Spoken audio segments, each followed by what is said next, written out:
అందరికీ నమస్కారం. Welcome back to my channel. నేను మీ తూర్పుగోదావరి అమ్మాయిని.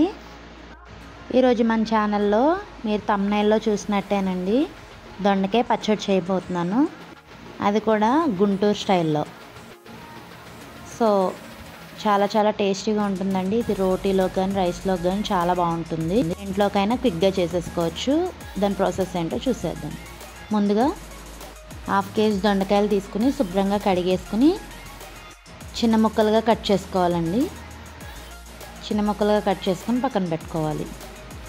తర్వాత స్టవ్ ఆన్ చేసుకుని బాండీ పెట్టుకొని దాంట్లో ఆయిల్ వేసుకుని ఆయిల్ హీట్ అయిన తర్వాత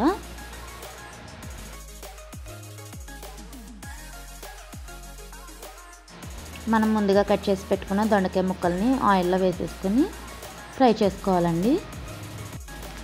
దొండకాయ ముక్కలు కొంచెం హార్డ్గా ఉంటాయి కదండి, కొంచెం వీటికి ఎక్కువసేపే పడుతుంది. సిమ్లో పెట్టుకుని మూత పెట్టుకొని మగ్గిస్తే మనకి మెత్తగా ఆయిల్లో మగ్గిన టేస్ట్ అనేది బాగుంటుందండి పచ్చడికి. అవి కొంచెం ఒక 50% మగ్గినాయి అనిపించుకున్న తర్వాత ఒక 2 టమాటాలు, 8 పచ్చిమిరకాయ ముక్కలండి ముక్కలుగా కట్ చేసుకుని వేసుకోవాలి. కారం మీరు తగినట్టుగా పచ్చిమిర్చి వేసుకోండి. నేనైతే కొంచెం కారంగా ఎక్కువగానే వేసాను. పచ్చిమిర్చి టమాటాలు వేసిన తర్వాత కొంచెం మూత పెట్టి ఒక 10 నిమిషాలు మగ్గించుకోవాలండి సిమ్లో.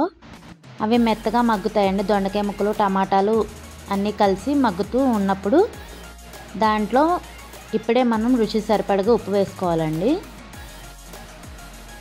రుచి సరిపడగా ఉప్పు వేసుకుని ఒకసారి కలుపుకున్న తర్వాత దాంట్లో 1/2 టీ స్పూన్ పసుపు, చిన్న నిమ్మకాయ సైజ్ అంత చింతపండు, అలాగే ఒక టీ స్పూన్ జీలకర్ర, ఒక చిన్న వెల్లుల్లిపాయ అంతా వేసానండి నేను. వేసేసుకుని బాగా కలుపుకోవాలండి. బాగా కలుపుకొని ఇప్పుడు ఇవన్నీ కలిపి 50% మగ్గినాయి కదండి. ఇప్పుడు కాసేపు మూత పెట్టి ఈ 50% వాటిలోనే మనం చింతపండు ఈ వెల్లుల్లిపాయలు కూడా మగ్గిస్తే ఆ టేస్ట్ డిఫరెంట్గా ఉంటుందండి. సో మూత పెట్టి మిగిలిన 50% కూడా కుక్ చేసేసుకోవాలి. అది మెత్తగా మగ్గిపోయిన తర్వాత స్టవ్ ఆఫ్ చేసేసి పక్కన పెట్టుకొని చల్లారి పెట్టుకోవాలండి. అది పూర్తిగా బాగా చల్లారిపోవాలి. అది పూర్తిగా చల్లారిన తర్వాత ఒక మిక్సీ జార్ తీసుకుని మొత్తం దొండకాయ ముక్కల్ని అవంతా మిక్సీ జార్లోకి ట్రాన్స్ఫర్ చేసేసుకోవాలండి.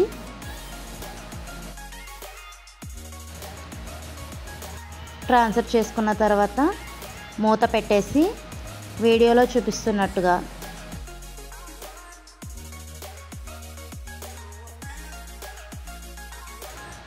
పచ్చడిని కచ్చాపచ్చాగా మిక్సీ చేసుకోవాలండి. మరీ మెత్తగా గ్రైండ్ చేయకూడదు.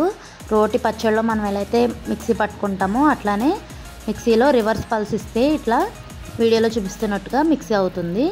దాన్ని ఒక బౌల్లోకి తీసుకోవాలండి. మిక్సీ పట్టుకున్న పచ్చడిని ఒక బౌల్లోకి ట్రాన్స్ఫర్ చేసేసుకొని పక్కన పెట్టుకోవాలి.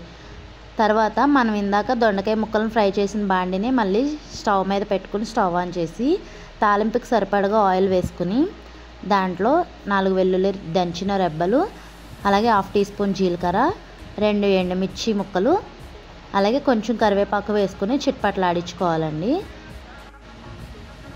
తర్వాత 1/2 టీ స్పూన్ పోపు గింజలు కూడా వేసుకోవాలి.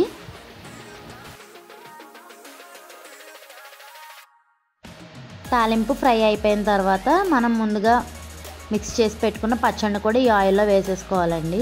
డైరెక్ట్గా బౌల్లోనే తాలింపు వేసుకోవచ్చు. కాకపోతే ఏంటంటే ఆయిల్లో వేసిన పచ్చడి కొంచెం ఫ్రై చేస్తే టేస్ట్ అనేది మారుతుందండి, చాలా బాగుంటుంది. అంతేనండి, టేస్టీగా గుంటూరు స్టైల్ దొండకాయ పచ్చడి రెడీ అయిపోయింది. మీకు వీడియో నచ్చిందా? అయితే మీరు ట్రై చేస్తారా?